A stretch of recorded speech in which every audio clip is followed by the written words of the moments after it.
Jesse Gould was an Army Ranger, I believe 3 deployments to Afghanistan. And in 2017, founded the Heroic Hearts Project. And it's raised so far over $350,000 in support of ayahuasca, responsibly facilitated ayahuasca groups down to South America, and has one of the finest reputations in the field in doing so. So we're really excited to know Jesse. We met a year or 2 ago, maybe 2 years ago. I think we had our first conversation, and things have just grown and grown since then. So thank you so much for coming to speak to us today at Veterans in Pain. And I'm going to sit back and mute myself and, just carry forward from here, please. Well, yeah, thank you for the intro, and thank you so much for having me. We met through a mutual contact, Kyle Burnquist.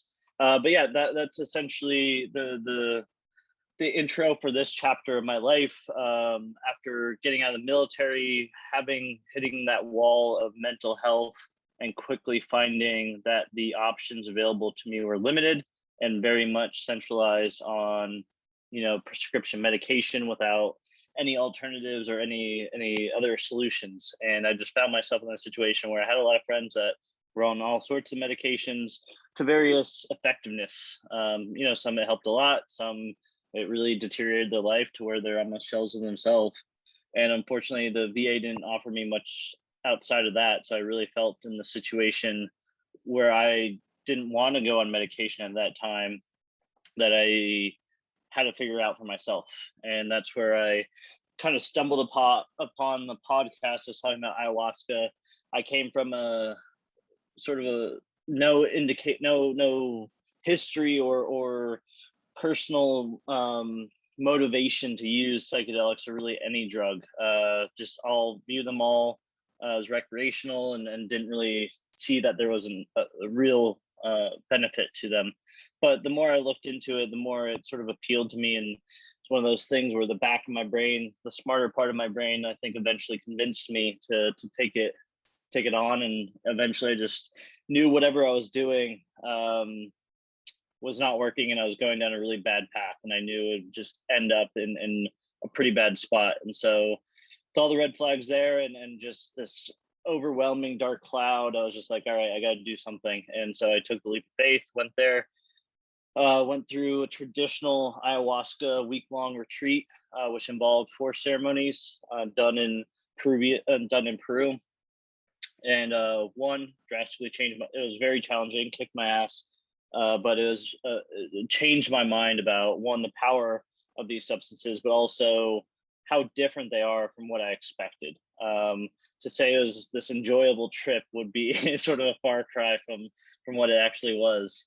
But 2, the profoundness and the depth and the potential of what the experience seemed to offer.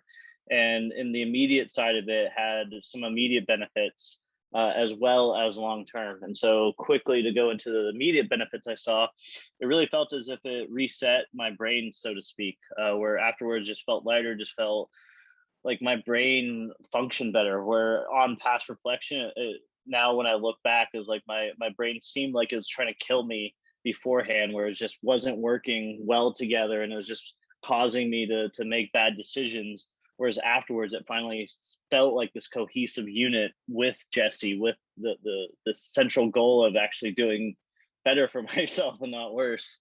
And then down the line, just noticed noticeable differences in anxiety and things that used to cause anxiety, whether it was social or hypervigilance or even these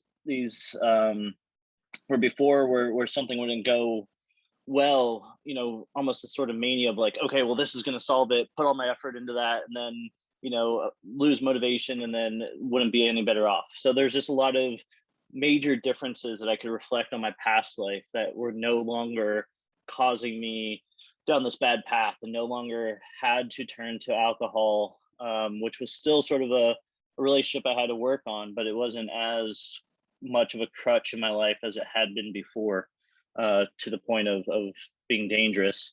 So that was the inspiration of Heroic Hearts Project, and just kind of the obligation as well, where I didn't necessarily know what it was. And, obviously I'm not a doctor myself, but the research seemed to support it. And at the very least, it was the insight of like, hey, there's very few options. I know a lot of guys have gone through the protocols that are available to limited avail. They at least deserve hope. They at least deserve this helped me and many others that I experienced with. So at least for some, that might be the option. And so Heroic Hearts is to look into it, to educate of like, hey, there is something to these, so let's talk about it. Even if it's temporary, which it doesn't seem to be, that is something that can be very beneficial. And then also the facilitation side of it, where obviously, like I said, there's a lot of veterans that are suffering right now and don't have the capacity to wait. And so for myself, it was very open-ended and just Google searching and not necessarily knowing what I was getting into and not the support systems. And there's a lot of stuff of like, hey, this would have been better, more effective had it been done this way.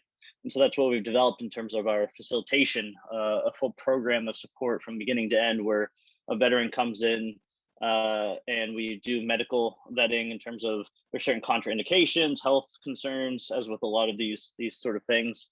Making sure that, and kind of on a zoomed out spot, like, where are they at in their healing journey, as opposed to what's their diagnosis, right? Like they're depressed, but why are they depressed? They're alcoholic, but why are they alcoholic? How much work have they done before? What medications are they on? What's their situation? What's their support network? All these things are very important.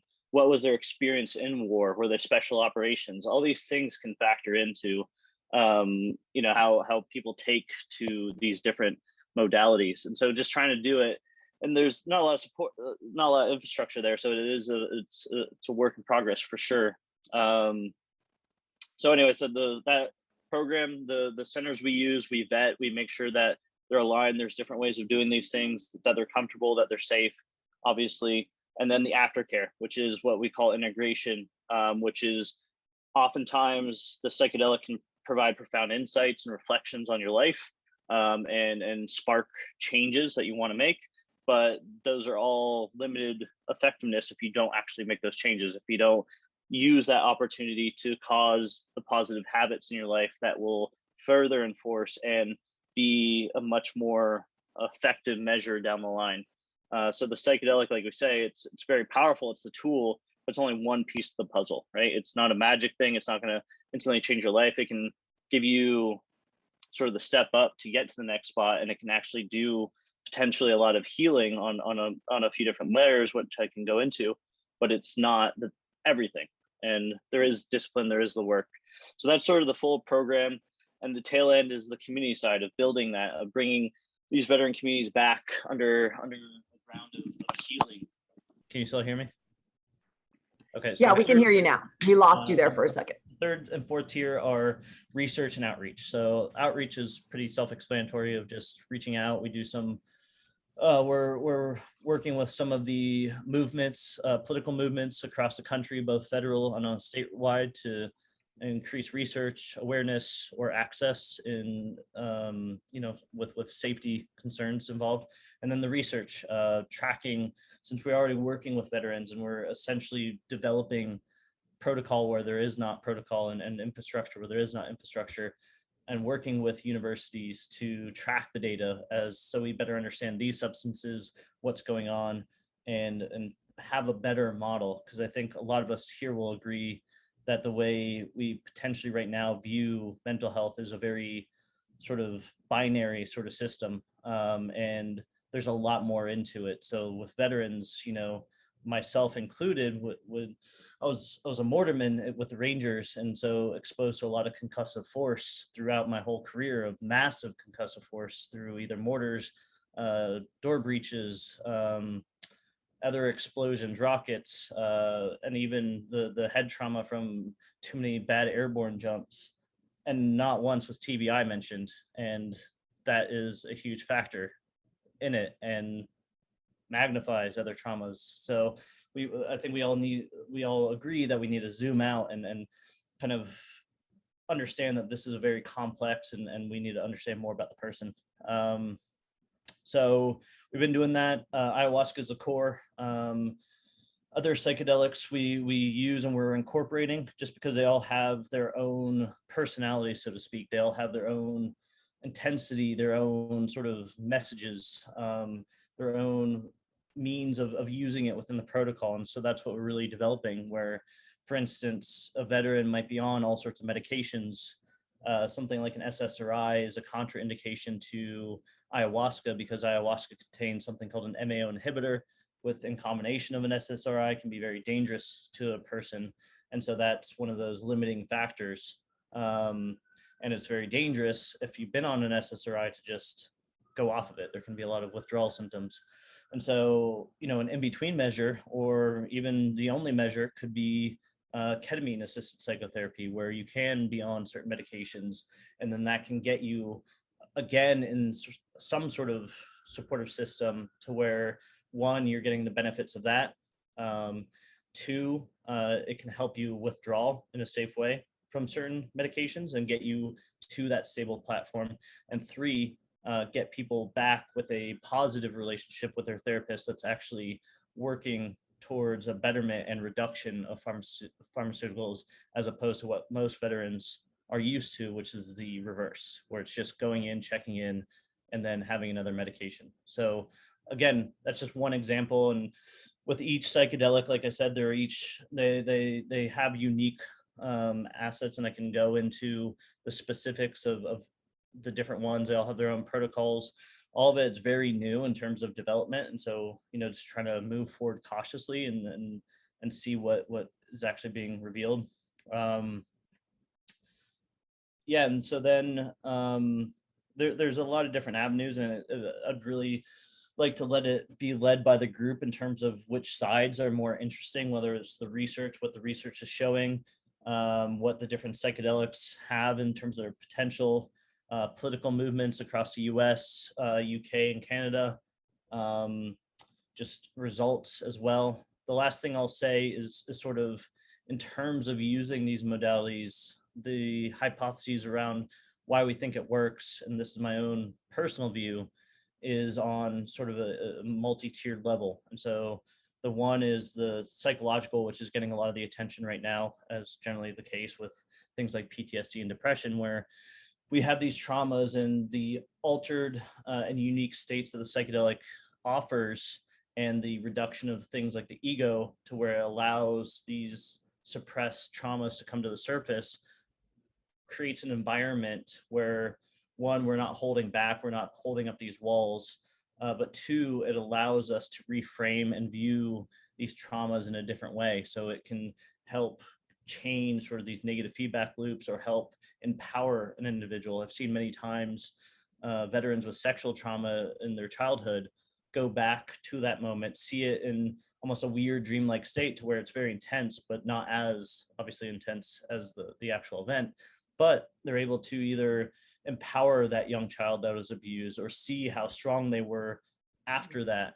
And so they're reframing it to where they went from this victim mentality to where they're continually traumatized to this almost empowerment mentality, which is a huge benefit in psychotherapy that is very hard to get to just through traditional talk therapy. So that's one of the examples how this altered state can allow that, and this zooming out and seeing things, because it connects neurons in a very unique way. So that creativity is huge for trauma processing.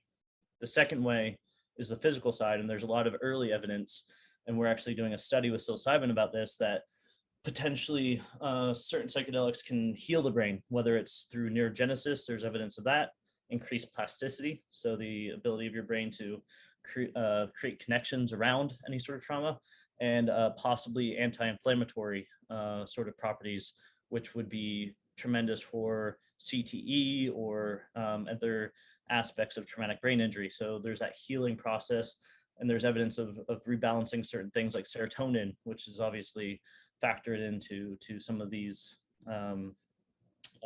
mental health issues. The third, and I think this is one of the ones that's not focused on in mental health discussions, but should be, and you see it a lot with veterans, is spirituality. And I know that's a a word that everybody has different connections to, but by spirituality, I mean not just on a religious side, but a connectivity side of what is our purpose, where do we sit in our world, in our structure, in our social networks, what's our sort of day-to-day reason for being here.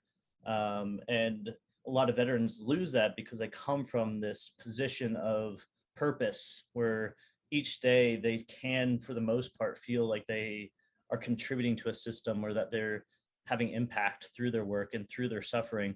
To oftentimes when they come out and go into like a corporate world, it's almost this reverse where there is not that sense of purpose, and they kind of lose themselves. So it's almost that like high school quarterback where the whole rest of their life they just think back to those glory days, and that's a very bad spot to be, and that leads to declines in mental health. But also this connectivity with the brotherhood, sisterhood that they lose because they leave the army and oftentimes disperse. And again, it's very hard to find that same sort of connectivity with other people in like a corporate situation as you did in combat. And so going through the psychedelic property, there's an inherent nature of it that, one, you're just sort of connected to the world in general, nature. It has a zooming out prospect where you kind of get out of your myopic view of your life and your traumas, and you can kind of see it on a more expansive, that you are connected. And it's very common that people want to give back and help others, and they see that their true purpose is helping others to continue their service. And even we come across a lot of executives that dedicate their whole life to making money and all this kind of stuff, and they come back around and through the psychedelic realize like, well, it's great I have money now, but I need to have this other purpose in my life, and that's spirituality. And that's what really is lacking in any sort of mental health model, I think, because of the taboo around the word, but is absolutely important. And also, just as a side note, they've shown that these profound experiences, whether it's related to religion or related to this intense spirituality or connectedness, actually is one of the biggest indications of how well we get past trauma. And if people have that, it's very indicative of healing and getting movement forward. So that's sort of the overview of all that kind of stuff. And I would definitely love to open it up to any questions of any particular thing that I touched here or there. Yeah, I know. It's funny, having been through a ceremony myself. One of the things that I noticed is whether you like it or not, even if you go in with a certain perception of how you feel it should go, or with a certain intention, it just strips your ego out of you completely, because it gives you what you need, not what you think you need. And in the end, I think that bringing it down to the bare bones that way also, I think, is where that spirituality comes from, it where you're just down to literally the most raw presentation of who you are. It's just there like an open wound, and it processes things that you definitely leave with a whole new awareness of not just priorities. I mean, I think that comes with the spirituality, but of also the power of, forget the common term, but the human spirit of how amazing we are. And the power of the brain and the body be able to process what we just did, and it's very powerful. And through our ketamine, we've seen that rebooting of the brain, right? What we call it is that rebooting of the signaling that's just going so crazy. So I'm wondering, what is the latest development per se, or the latest science that's proving to bring some answers to the forefront as to how and why these treatments could be so effective, and whether or not they're starting to be implemented? I know that we have microdosing, and then we have our ketamine infusions here, but there's certain things that we're allowed to do in the States, certain things that need to be done out of the country. Can you, I don't know, going all over the place, but can you take that and run with it? Yeah, absolutely. You wrangle those gnats. So the research really is in its sort of infancy stage, just because it's pretty much been prohibited for the last 40, 50 years. And a quick reason why is that these substances, including cannabis, are Schedule I substances, which it's the highest categorized restrictive substance, the most dangerous apparently. And because of that Schedule 1, there's actually a rider in the yearly funding from the government that no federal funding can go towards this research.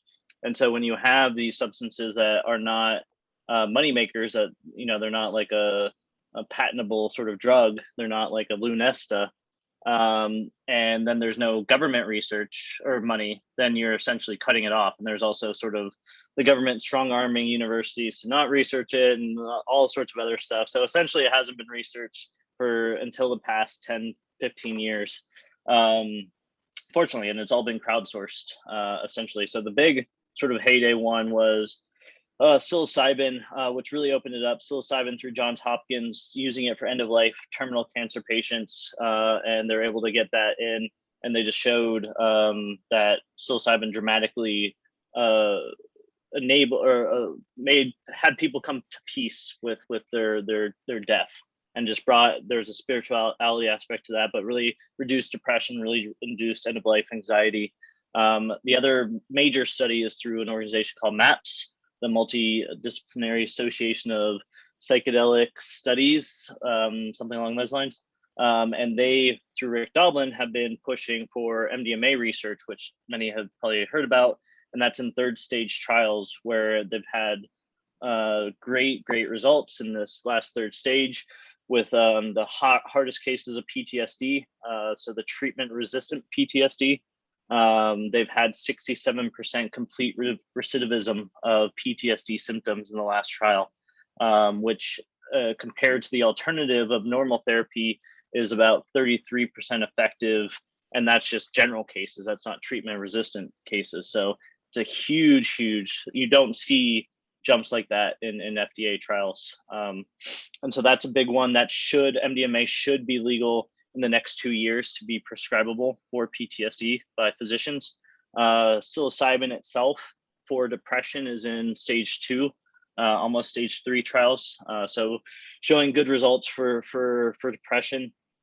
Ketamine is the reason it's legal. It's because it's used as an anesthetic. And so it's Schedule 3, different scheduling.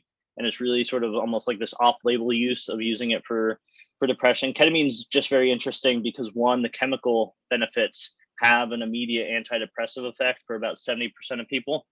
So just on the chemical side, that's a huge relief for suicidal ideation and massive depression.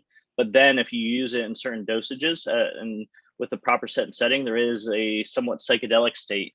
And so a trained ketamine assisted psychotherapist can use both, where not only are they getting that antidepressive effect, which allows people to make grounds in terms of their trauma and their therapy, but also the psychedelic state allows them to break down these walls that often come in sort of a more sober talk therapy. So in terms of the actual research, like I said, on the physical side, there is early research around the actual physicality of some neurogenesis indications with the psychedelics, especially the hallucinogenics, and increased plasticity. And if you see sort of the brain images, it just lights up the brain, causes connections in neurons that are not normally connected. On the psychotherapy side, it's obviously hard to nail down, but with MDMA, the science behind it is MDMA naturally has these, it opens through the transmitters that it works with. It opens up this feeling of love and trust and ability to express emotions when done in that setting.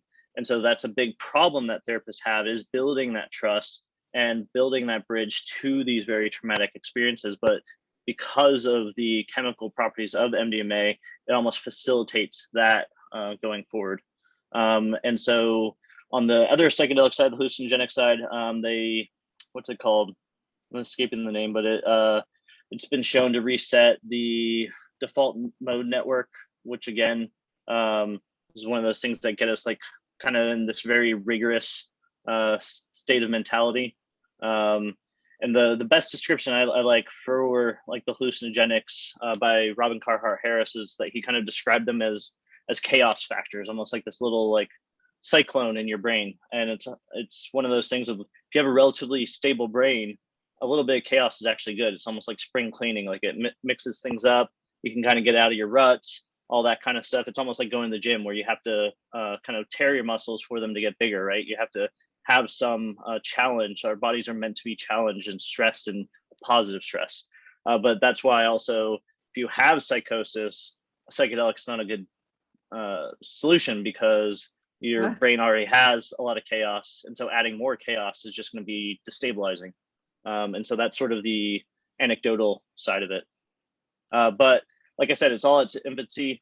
Kind of the interesting, but also the hard part is that essentially every research that's being done right now is nearly the first time it's been doing. And so it's sort of this almost land grab for everybody is now that it's getting kind of in vogue and there's starting to be funding, everybody's looking into all sorts of stuff. And so psilocybin is linked to helping people with alcoholism, depression, PTSD, across the board, all that kind of stuff. And so all the psychedelics and different mental health issues, OCD, the study we did with ayahuasca showed a significant reduction in neuroticism, which is particularly significant for people with OCD and other similar disorders. So yeah, it's all very promising, which is wonderful. It really is. I want to open the floor. Questions. Anybody has questions? Please just unmute yourself and go ahead. Jesse, I have a question. This is Kane here. What company is it that's in stage 3 for the MDMA? You know, that's MAPS, the Multidisciplinary Association of Psychedelic Studies. So it's a nonprofit, but they have a public benefit arm to where they will be they're training MDMA facilitators, and they'll have like clinics, but the reason why they have the for-profit arm is to kind of keep it out of the hands of people that would exploit it and make it super expensive. Yeah. What's that? How do you spell? What's the acronym? MD? MAPS. MAPS. Okay. Yeah. And so then there's all sorts of other ketamine clinics and big clinics, small clinics. But yeah, MAPS is the leader on the MDMA. And because they will be the first to prove the efficacy for a certain diagnosis, then they'll be able to use it. It's almost like a patent for the first associating MDMA with healing PTSD. They'll be able to use it for, I think, 3 years or something like that, just so it kind of protects their investment in it. Yeah, it's an indication. Yeah, that's great. Yeah, somebody just posted Okay. the link there. So regarding diagnostics, or even within the research, are they doing like thermography type of brain scans? Are they doing PET scans? Are they MRIs of the brain pre and post, as far as stability of the signaling? And I think it's kind of mixed. It depends. I think there hasn't been too robust. Some like EEG and stuff like that. We're about to engage in a study that they're going to be doing like SPECT scans and stuff. There's some of it, but it's just kind of tricky, just because it depends on the substance you're using. You know, like if it's an ayahuasca, oftentimes you're in another country to use it, and there's this whole ceremony. So the scans might not be as robust because there's going to be time. But there is some scans people try to bring it in, but right now it's been mostly focused on the psychological basis. So using the baseline metrics for PTSD, or like the BA's metrics essentially for PTSD, depression, all that kind of stuff. So it's been primarily focused on the psychology side. It's starting now to go more on the physical side. It's really interesting. We happen to have director of an inflammatory lab that we work with. His name is Dr. Gordon Enns, and he's developed a urine-derived inflammatory marker, which is great because basically it's like a pregnancy test, but you can be a guy, and it shows you the levels of inflammation. Sorry, it's been a long week. Anyway, so with pain, 90% of pain being caused by inflammation, in one form or another. It's really interesting to see the before and afters of systemic inflammation and what those levels are and how they're affecting the exacerbation of certain brain signaling, PTSD symptoms, depression, anxiety, and diet as well going into it. And, interestingly enough, the one thing within our directives that is so important for PTSD, TBI, chronic pain is eliminating sugars and processed sugars and alcohol. And we've seen reduction in depression, anxiety, those types of things just within our conversations. This isn't an official study, but at least by 40%, 30% reduction in that type of mania and the flares that can occur afterwards. And just having noticed it personally, having recently started to practice what we're preaching here, it's just been phenomenal, the difference in the clarity. So I'm wondering that when veterans go in, is there are there directives before you go in? So I know everybody can't be the same, and everybody's histories are completely different, and their physiological makeup is so different. But is there some type of directives that they get beforehand to create some type of more fluid baseline for them going in when you're doing research, as far as eliminating these other factors, that as much as you can going in to see how much is the medicine working? It's interesting. I mean, this is even beyond the research side. It's one of those situations where the more we advance, the more we return back to things that we already knew, kind of situations where we're constantly struggling to make the next greatest thing, but then it's the most simplest thing that works, where these indigenous traditions already had these concepts of dietas, and going into a psilocybin or ayahuasca ceremony, there is this recommendation of diets, which is exactly that, of removing these things that are, they probably wouldn't have said inflammatory, but they would remove that sort of thing from your system. So for instance, going into an ayahuasca ceremony, and this has been sort of adopted across the spectrum for especially the hallucinogens, the natural ones, where a month out, that's where the preparation starts in terms of getting your mind in that sense, preparing, getting all the logistics there. But especially 2 weeks out, there's a stricter diet where the recommendation is less red meat, more plant-based diets, reduce sugar, reduce caffeine, nicotine, cannabinoids, all that, any sort of thing that's going into the system that's affecting the system in some sort of way or causing inflammation. And it's going into it being as receptive to the substance as possible. And so in the traditional setting, especially in ayahuasca, there's a concept called dieta, especially in the Peruvian tradition, where the dieta, and this is for people with certain ailments, but also for people who are going to be shamans or curanderos, where they have to do dietas on certain plants, because in certain beliefs, there's a lot of different tribes and different customs, but in their belief, most plants are teachers. They live in the Amazon, so they're interacting with it, and their medicine comes from the Amazon. And a lot of our modern pharmacopoeia comes from plants in the Amazon, that they actually worked with these people. And so in their tradition, there's some master plants that are the big teachers, and then there's a lot of these other plants that have lessons or that can help heal in different ways. And so the master plants are things like tobacco, like ayahuasca, that are very prominent. And so through their process, the dieta they will do to learn different things with the different plants and learn how to heal others. They'll take essentially a drink of a certain plant, depending on what they're trying to find, and then they'll do a whole session of ayahuasca. But during that time, their diet is very minimal. They don't have sex over the course of like a month, and then they're isolated, so they're not talking to other people. The whole point is to just be as connected to the process, the plants, as possible. And so it's in the same sort of sense of, like, if you don't eat salt for a long time, the first time you eat very salty food, it's going to be sort of a shock to your system because you're so sensitive to it. And so that's sort of the system. So it is interesting that that's sort of a baseline of, they already cut out this sort of thing. And so that already kind of came with the package of this. And so that's what we sort of advise people to keep on that. And then especially afterwards to maintain those diets if possible. So what about those of us or chronic pain patients who have been on some type of opioid for a long time?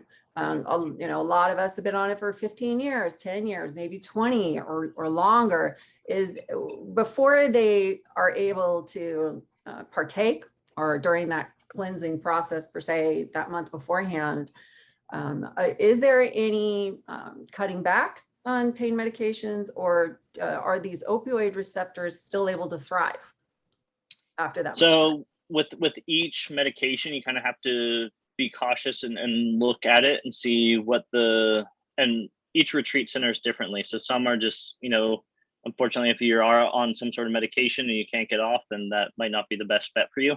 Whether it's tradition, but also safety, obviously. And so, like I said, in terms of the West meets the indigenous side, we're still in the early stages. And so a lot of these questions kind of remain unanswered. But that's where, some of these other substances where psilocybin or LSD can tend to be less reactive to certain other substances, or even, again, a ketamine, to where ideally, it's hard to say because obviously a lot of pain management is a very unknown, it's a question mark, where there's the combination of the actual physical side, but there's also a lot of people with chronic pain that comes from some unknown psychological side. So the question, the idea would be, maybe hopefully we can find a way to use these substances to help the chronic pain side too. So like with opioids, like a retreat we're running right now in September, it would be hard for somebody to do that because they would have to be off the opioids, but that's obviously not possible for everybody. And then if they're over there and they're just having massive pain, then that's going to cause a lot of issues and all that kind of stuff. So it's kind of working in the infrastructure that we have right now, and so that's why it's not each psychedelic's not for everybody, and you have to kind of find like where people fit in, and so there's like another one that it's called Ibogaine, and like they do extensive heart monitoring and all this other kind of stuff because it can be very taxing. And so for people with heart conditions, they can't necessarily do that, but maybe they can do something more mild. So that's what we're all, in terms of protocol and assessments, trying to figure out right now. You're absolutely right. And that is where the multidisciplinary factor does come in. It's like, okay, well, if we're not ready for that yet, I can easily see somebody going into hyperbaric therapy first, and maybe, being able to decrease pain levels and inflammation that way, or, or through ketamine, definitely here in the States, and start to bring those levels down, and then getting to that point. So it's really important to, just kind of emphasize that everybody's journey is different, absolutely different. And step one for somebody, maybe something completely different for somebody else. So it's kind of an art, huh? Yeah, and we're still in a very, for lack of a better phrase, dumb phase in terms of understanding, mental health and the psyche and all that kind of stuff. We're still using very broad tools. If I feel like if we look at SSRIs in the future, we're going to be sort of like shocked about how broad, like what we're doing right now in terms of like healing it, just sort of this, these major approaches, or like shock therapy to the brain, or kind of how we view lobotomy now. We're doing it chemically in a lot of cases. And so I think we're just right at the cutting edge. And I do think psychedelics will actually open up a lot of insight into how the brain works, how trauma works, how complex mental health is. And that will allow us to develop more tools, more fine pointed tools for future of it, and better understand it. A story that some people might have heard, which kind of relays a point, is that the discovery of LSD, it's like a famous story. Graf, who was synthesizing chemicals, before that, they didn't know that these chemicals could work on such a small level. And back then, people who were developing these chemicals, these drugs, would actually try it on themselves. And so they'd like take little doses and see how it affected them. And so then he took like this dose of LSD, which normally with any other chemical would have been very limited in its effectiveness, but it was pretty big for an LSD. And so he started going into an LSD trip, and it became bicycle day because he started riding his bicycle like super high on LSD. But that experience of how small these chemicals can actually work led to the discovery of serotonin, because they started refining how they're looking at how the brain. So again, it's seeing how nature, and because these psychedelics come from nature, and there's a lot of evidence that we co-evolved with them as well as cannabis. So there is sort of this receptor, and the plants that bond to the receptors for some sort of reason. So understanding these mechanisms that we don't necessarily understand right now, I think will really advance our understanding, and hopefully have better tools for the future. I can't thank you enough for joining us today and sharing. I know that we could, I could go, I think we could stay here forever. I think that questions are endless, but you offered so many answers and so much information in such a short period of time, which is very much like you, and really, really appreciate the fact that you came to share with us today. You're wonderful. I love what you're doing. And the fact that you're here for the long-term solution and creating one and bringing awareness to it for these things is just phenomenal. So I appreciate you very, very much. Well, mutual. The appreciation goes both ways.